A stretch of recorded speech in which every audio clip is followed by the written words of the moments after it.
जय श्री कृष्णा। हरिओम। बोलो सनातन धर्म की जय। भक्तों बोलो बाकी बिहारी लाल की जय। वृंदावन की जय। कृष्ण कन्हैया सरकार की जय।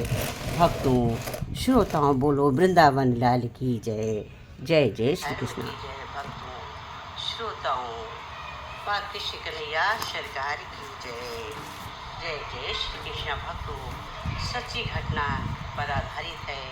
सच्ची वृंदावन की रजमिट्टी, वृंदावन का माटी का चमत्कार, वृंदावन में की वास्तविक चमत्कार, वहाँ की धरती का चमत्कार, मिट्टी का चमत्कार, वृंदावन की आवास का चमत्कार। तो ले भक्तों वृंदावन की बहुत प्यारी सी सुंदर सी कथा का श्रवण करते हैं। और जय जय श्री कृष्णा।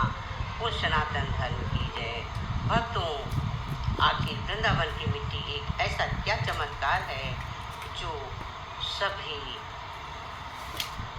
उसकी महिमा का गुणगान करते। चलो शुरू कथा को शुरू करते। शोभा नाम की औरत थी जिसका वृंदावन में रहती थी। एक दिन उसको मिलने के लिए वृंदावन ले गई। शोभा जी की काफ़ी पैसे वाली थी औरत, लेकिन उसकी बहन कीर्ति जो थी वृंदावन में रहती थी, ज़्यादा पैसे वाली नहीं थी, लेकिन दिल की बहुत अच्छी थी। यूँ कहें कि दिल की बहुत अमीर थी। उसके प्रति मिट्टी के घड़े बनाने का काम करते थे। उसके पति जो थे मिट्टी के घड़े बनाने का काम करते। शोभा काफ़ी सालों बाद अपनी बहन के मिलकर बहुत खुश हुई, लेकिन उसमें थोड़ा सा अपने पैसों को लेकर घमंड भी था। कीर्ति के घर हर छोटी मोटी बात पर उसी चीज़ों में नुक्स निकालती रहती, लेकिन कीर्ति जो भी उसको कुछ ना कहकर बस यही कह देती जो हम बिहारी जी की इच्छा, लेकिन शोभा हर बात में उसको नीचा दिखाने की कोशिश करती। कीर्ति ने अपनी तरफ से अपनी बहन की भगत में कोई कमी नहीं की, बढ़ चढ़ कर भगत किया और अपनी बहन का पूरा ख्याल रखा। उसने वृंदावन के सारे मंदिरों के दर्शन करवाए और उनकी महिमा के बारे में बताया। शोभा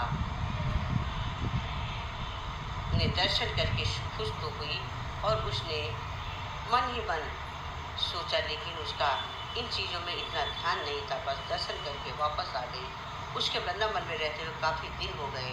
एक दिन वो अपनी बहन से बोली कि कीर्ति, अब तुम्हारे बहुत दिन हो गए तेरे घर को रहते हुए, अब मुझे अपने घर को जाना चाहिए। तो कीर्ति थोड़ी सी उदास हो गई और बोली, बहन कुछ दिन और रुक जाइए।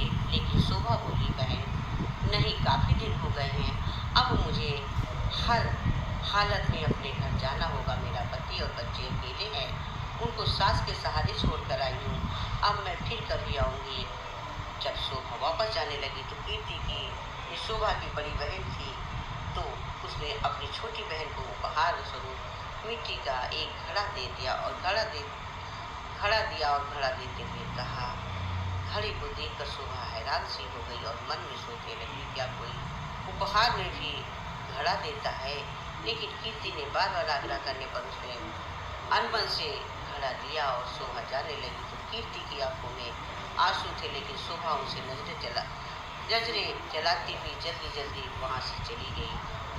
सारे रास्ते शोभा यही सोच रही थी कि मैं घर जाकर अपने सास और पति को क्या बताऊंगी कि मेरी बड़ी बहन ने मुझे घड़ा उपहार स्वरूप दिया है। तो उसको इस बात से बहुत लज्जा आ रही थी।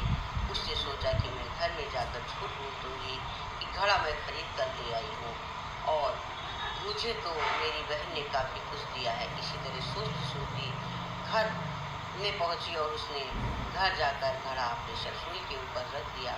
उसको मन में बहुत ही गुस्सा आ रहा था कि मेरी बहन क्या इस लायक भी नहीं थी कि छोटी बहन को कुछ पैसे वो उपहार दे सके। एक घड़ा सा पकड़ा दिया। अब उसको अपने घर आए काफ़ी दिन हो गए, गर्मियों के दिन थे, तभी उसके गांव में पानी की बहुत दिक्कत थी। आने लगी, कुएं में नदियों में पानी में सूख गया। उसके गांव के लोग दूर दूर से पानी लाकर भर कर रखते। पैसे होने के बावजूद भी शोभा को पानी के लिए बहुत दिक्कत हो रही थी। एक दिन शोभा बहुत दूर जाकर उसने पानी भर रही थी। वहाँ पर और भी औरतें पानी भरने के लिए आई, तो जल्दी भरने की होड़ में धक्का मुक्की में शोभा का घड़ा टूट गया। शोभा दूसरी औरतों पर चिल्लाने लगी, जय आपने क्या किया, बड़ी मुश्किल से तो मैंने अपनी पानी भरा था, आप लोगों ने धक्का मुक्की करके मेरा घड़ा तोड़ दिया। अब वो उदास मन से घर को आई। अब उसके पास कोई और दूसरा बर्तन भी नहीं था पानी भरने के लिए काफ़ी। अचानक उसको अपनी बहन की दी घड़े की याद आई, तो उसने रसोई के ऊपर से घड़ा उतारा और पानी भरने के लिए जब कुएं पर पहुंची तो उसकी भीड़ कम हो चुकी थी। तब घड़े में पानी भरकर घर लाई तो उसके पति खेतों से वापस आया और गर्मी अधिक होने के कारण वो गर्मी में बेहाल हो रहा था। उसका आकर कहता है, शोभा क्या घर में पानी है, क्या एक गिलास पानी मिलेगा? तो शोभा ने कहा, हाँ मैं अभी भर कर लाई हूँ। तभी उसने उस घड़े में से एक गिलास पानी भरकर अपने पति को दे दिया। गले में से पानी निकलते हुए उसका पति एकदम से उठ खड़ा हुआ और बोला, जी पानी तुम कहाँ से लाई हो? तो शोभा एकदम डर गई, शायद उससे कोई भूल हो गई है। तो उसने कहा, क्या हुआ? उसने कहा, पानी नहीं, जय तो अमृत लग रहा है। पानी नहीं है तो अमृत लग रहा है, इतना मीठा पानी तो आज तक मैंने पिया ही नहीं है। जय तो कुएं का पानी लग रहा है नहीं, और तो लग रहा है किसी मंदिर का अमृत है। तो शोभा बोली, कुएं से भरकर लाई हूँ, देखो घड़ा बड़ा हुआ है। पति ने घड़ा तो कहाँ से लाई हो? उसने कहा, जब मैं वृंदावन से वापस आ रही थी मेरी बहन ने मुझे दिया। जय सुनकर उसका पति चुप हो गया। अब शोभा का पति बोला कि मैं थोड़ी देर के लिए बाहर जा रहा हूँ, तब तुम भोजन तैयार करो। शोभा ने घड़े को जल से दाल चावल बनाए। घड़े के पानी से दाल चावल बनाने से उसकी खुशबू पूरे घर में फैल गई। गांव के लोग पूछने लगे कि आज गांव में कहाँ से खुशियों की जो इतनी अच्छी खाने की खुशबू आ रही है। सब लोग एक एक करके खुशबू को सटकते हुए शोभा के घर आए और पहुँचे। साथ में उसके पति भी थे। आकर पूछा कि आज तुमने खाने में क्या बनाया? तो उसने कहा, मैंने तो दाल चावल बनाया है। तो सब लोग हैरान हो गए, दाल चावल की इतनी अच्छी खुशबू। सब लोग शोभा का मुँह देखने लगे, आज तो हम तेरे घर का दाल चावल खाएंगे।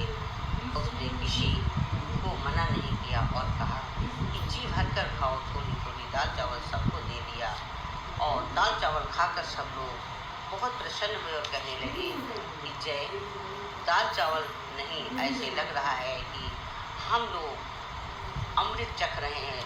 शोभा के पति ने कहा कि तुमने आज दाल चावल कैसे बनाए? उसने कहा कि जय, मैं तो घड़े के जल से ही दाल चावल बनाया है। शोभा का पति बोला, तेरी बहन ने तो बहुत अच्छा उपहार दिया है। अगले दिन जब सब घड़ा भरने के लिए जाने लगे तो उसने देखा घड़ा तो पहले से ही भरा हुआ है, उसका जल वैसे ही वैसे है। जितना वो जल लाई थी उसमें से पानी का जल कभी नहीं हुआ। खाना भी बनाया, जल भी पी लिया, लेकिन घड़ा फिर भरा का भरा रखा।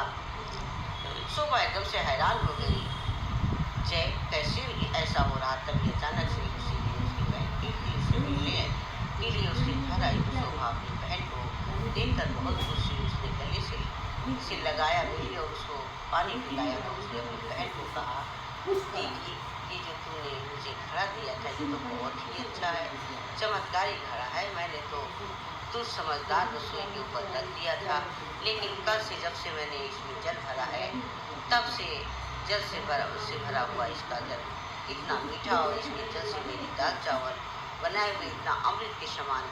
उसकी बहन बोली, अरे वो मेरी भोली भाली बहन, क्या तू नहीं जानती कि जय घड़ा बर्फ की राज जाने वृंदावन की माटी से बना है, जिस पर साक्षात किशोरी जी और ठाकुर जी के नंगे पाँव चलते थे। उसी राज्य से झगड़ा बना है, उसी से ये घड़ा बना है। जय घड़ा, ये झगड़ा नहीं है, साक्षात किशोरी जी और ठाकुर जी के चरण तुम्हारे घर पड़े हैं। किशोरी जी और ठाकुर जी का स्वरूप तुम्हारे घर आया है। ये सुनकर उसकी बहन अपने को पूछती हुई और शर्मिंदा होती हुई अपनी बहन के कदमों पर गिर पड़ी और बोली, मुझे क्षमा कर दो, मैं वृंदावन में रज माटी की महिमा को ना जान सकी, जिसकी माटी में इतनी शक्ति है। तो जो उस बाकी बिहारी और लाडली जी में कितनी शक्ति होगी, लाडली हो तो कितनी शक्ति होगी। अज्ञानी मूर्ख न जान पर सकी रज की महिमा और उसकी महत्ता का नहीं पता, मुझे क्षमा कर दो। तो उसकी बहन उससे उठाकर गले से लगाती हुई बोली, बहन किशोरी जी और ठाकुर जी बहुत ही करना है और अवतार हैं तुम्हारे ऊपर, उनकी कृपा है कि जो इस घड़े के रूप में, इस रज के रूप में तुम्हारे घर पधारे। शोभा बोली, देखो उठी हूँ, तुम्हारा लख लख शुक्राना, लख लख धन्य है, जय हो कहकर दोनों बहनों की आंखों में आंसू भरकर एक दूसरे को गले लगाकर रोने लगी। बोलिए बाके बिहारी लाल की जय, सनातन धर्म की जय, कृष्ण कन्हैया सरकार की जय, लाडली जो की जय। भक्तों प्यारी सी कथा को, लाडली जो की कथा को, राधे कृष्ण की कथा को और ब्रज की मिट्टी को आप सभी शूट करिएगा, जय जय करिएगा और धन्यवाद करिएगा। उसी के साथ मेरे वीडियो को ज़्यादा से ज़्यादा लोगों को शेयर करिएगा। राधे कृष्णा, राधे कृष्णा। लाइक सब्सक्राइब पर मोर।